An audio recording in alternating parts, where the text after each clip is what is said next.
छोटी बहू, आज तेरी पहली रसोई है, इसलिए आज तू अकेले ही सबका खाना बनाएगी।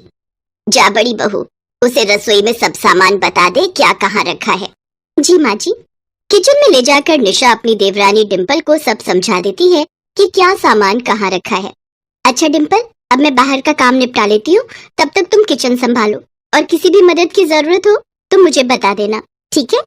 जी दीदी। ये कहकर निशा वहाँ से चली जाती है तो डिम्पल खुद से कहती है, ओह गॉड, ये तूने मुझे किस मुसीबत में डाल दिया। अपने मायके में तो मैंने कभी किचन में कदम तक नहीं रखा और अभी तक तो मुझे वहाँ के सामान का कुछ पता नहीं कि क्या कहाँ रखा है। एक गिलास गर्म पानी तो मैंने आज तक किया नहीं, फिर खाना कैसे बनाऊं?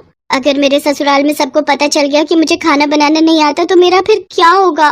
कुछ देर बाद जब निशा किचन में वापस आती है तो वो देखती है कि अभी तक डिम्पल चुपचाप खड़ी ही है। ये देख वो हैरान होती है और डिम्पल से कहती है, डिम्पल, इतना टाइम हो गया और अभी तक तुमने खाने को हाथ तक नहीं लगाया।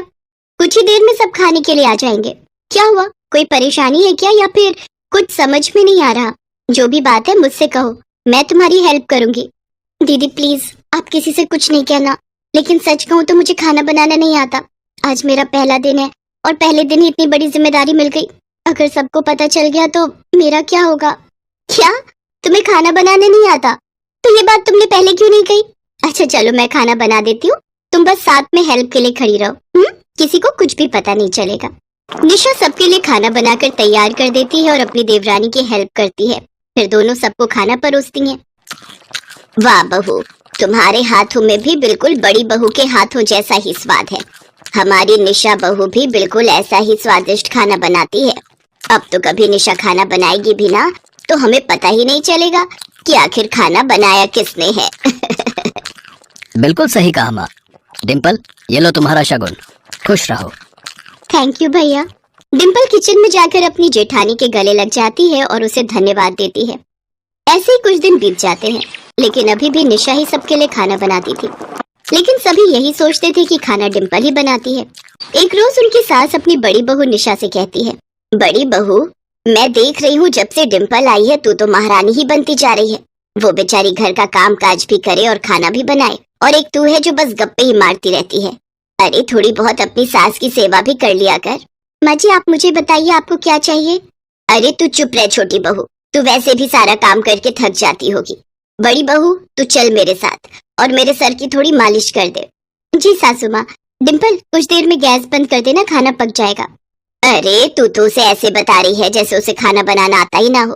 अरे उसे सब समझ है, चल अब तू मेरे साथ। कुछ देर बाद निशा पानी पीने के बहाने रसोई में आती है और खाना पक चुका है ये देखकर गैस बंद कर देती है। इस तरह वो अपनी देवरानी की फिर मदद कर देती है। ऐसे ही कई दिन बीतते हैं। फिर एक रोज उनके घर उनकी सास की ननद यानी कि उनकी बुआ सास आती है। डिम्पल बहू, जल्दी से अपनी बुआ सास के लिए कुछ मीठा बना कर ले आ। मीठा? और मैं अब क्या करूं? दीदी तो मार्केट गई है और अब तक तो मैं सिर्फ दाल चावल ही बनाना सीख पाई हूँ। अब मैं क्या करूं? अच्छा सुन बहू, सूजी का हलवा ही बना ले, तेरी बुआ सास को वो बड़ा पसंद है। जी जी माँ जी। YouTube की मदद से डिम्पल हलवा बनाने की कोशिश करती है। काफी देर हो जाती है, लेकिन जब वो हलवा लेकर नहीं आती तो उसकी सास और बुआ सास रसोई में जाकर देखती हैं। रसोई में हर जगह सूजी ही सूजी बिखरी हुई थी। कढ़ाई में ढेर सारा घी था और डिम्पल अपना जला हुआ हाथ लेकर रो रही थी। बहू, ये तूने अपना और रसोई का हाल क्या बना लिया है? तेरी हालत देखकर तो ऐसा लग रहा है मानो तूने जिंदगी में पहली बार खाना बनाया हो। मुझे कई सालों का तजुर्बा है। मेरे बाल धूप में सफेद नहीं हुए। इसे देखकर मैं साफ साफ कह सकती हूँ इसने आज पहली बार खाना बनाने की कोशिश की है। क्यों रे छोटी बहू, अब सच सच बोल भी दे। हाँ माँ जी, ये सच है, मुझे खाना बनाना नहीं आता। अगर आपको सच पता चल जाता तो आप मुझे और मेरे घर वालों को ताना देती और मुझे घर से निकाल देती। इसलिए मैंने कुछ नहीं बताया और आज तक जो भी खाना बनाती थी वो निशा दीदी ही बनाती थी। छोटी बहू, बुआ जी की बातों का बुरा मत मानना। और तूने ये बात मुझे पहले क्यों नहीं बताई? अरे खाना बनाना नहीं आता तो क्या हुआ, सीख जाएगी। अब रोना बंद कर, ना तो मैं तुझे कुछ कहूंगी और ना ही बड़ी बहू को। चल अब मैं तेरे हाथों पर दवाई लगा देती हूँ। अपनी सास का प्यार देखकर डिम्पल अपनी सास के गले लग जाती है और धीरे धीरे वो सब खाना बनाना सीख जाती है। और कुछ महीने बाद अब अकेले ही वो अपने हाथों से सभी लोगों के लिए खाना बनाकर उन्हें परोसती है। और जब बुआ सास फिर से उनके घर आती हैं, तो वो बड़ा ही स्वादिष्ट सूजी का हलवा बनाकर उन्हें खिलाती है।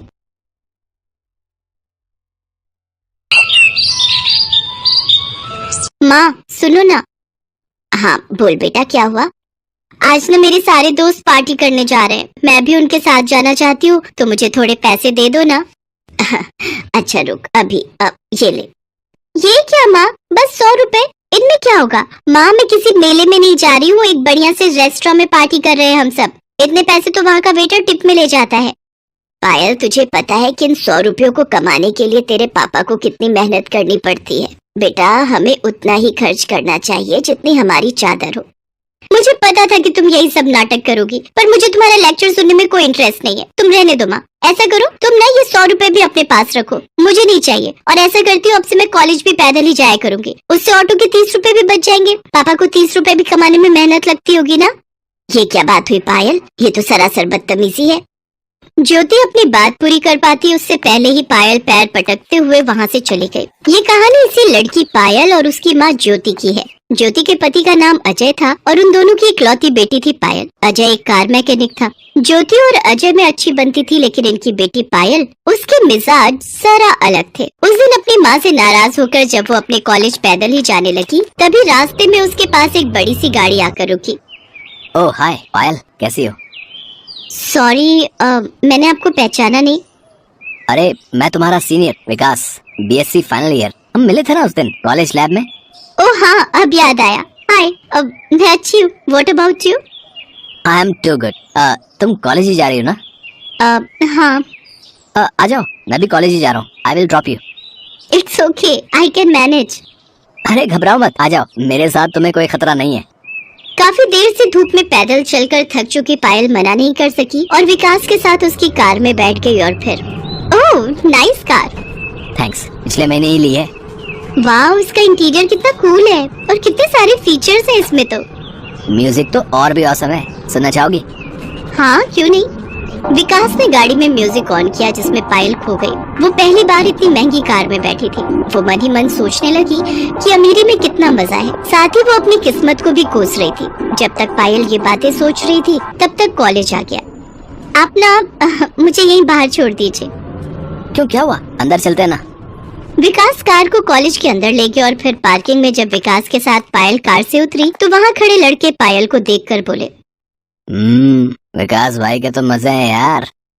हाँ भाई, कसम से जिंदगी हो तो ऐसी यार, रोज इसकी गाड़ी से नई लड़की उतरती है। देखना अब इसको भी घुमाएगा फिराएगा और फिर छोड़ देगा। सही बोला भाई। और ये लड़कियां भी कम नहीं है, विकास के पैसों पर ऐश करने में कोई कसर नहीं छोड़ती है। ये दोनों लड़के जो विकास के बारे में बात कर रहे थे वो विकास की क्लास में ही पढ़ते थे और विकास को अच्छे से जानते थे। लेकिन इन सब बातों से अनजान पायल तो हैंडसम और रईस विकास की दीवानी हो चली थी। अब हर रोज ही विकास पायल को बस स्टॉप से पिक करता और फिर वो दोनों साथ में विकास की गाड़ी से ही कॉलेज जाते। फिर धीरे धीरे वो दोनों कॉलेज से बाहर भी मिलने लगे। पायल को लग रहा था कि विकास जैसे हैंडसम और अमीर लड़के से शादी करके उसकी किस्मत ही बदल जाएगी, लेकिन विकास के इरादे कुछ और थे। वो एक नंबर का मक्कार और अय्याश लड़का था। वो सिर्फ अपने करोड़पति पिता के पैसों पर मौज करता था। एक दिन विकास की कार पंचर हो गई और विकास ने जिस दुकान के बाहर गाड़ी लगाई वो पायल के पापा की दुकान थी। उन्होंने जैसे ही पायल को विकास के साथ उसकी गाड़ी में देखा तो फौरन पायल पर भड़कते हुए बोले, पायल तुम इस गाड़ी में क्या कर रही हो और ये लड़का कौन है? पापा वो ये मेरे दोस्त हैं। मुझे घर छोड़ने जा रहे थे तभी हमारी मतलब इनकी गाड़ी पंचर हो गई। फौरन उतरो गाड़ी से और अंदर जाकर बैठो, मैं तुम्हें घर छोड़ कर आऊंगा। पर पापा। सुनाई नहीं दिया एक बार में? आपकी गाड़ी का पंचर लग गया है तो अब आप जा सकते हैं।